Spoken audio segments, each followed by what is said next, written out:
How to enable MMS messaging on your iPhone. Hey everyone, welcome back to the channel. In today's video, I'm going to show you how you can enable MMS messaging on your iPhone so that you can send and receive picture, videos and group text through your mobile carrier. So now without further ado, let's get started. So first thing first, open the settings app on your iPhone. And once you have opened it, simply scroll down all the way to the bottom and tap on apps.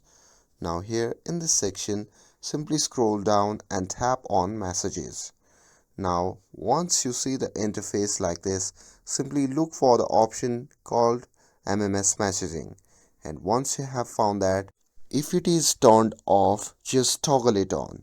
And that's it. That's how you can enable MMS messaging on your iPhone. With this, if you found this video helpful, then don't forget to like, share and subscribe to get updated for more videos. Thanks for watching and I'll see you in the next video.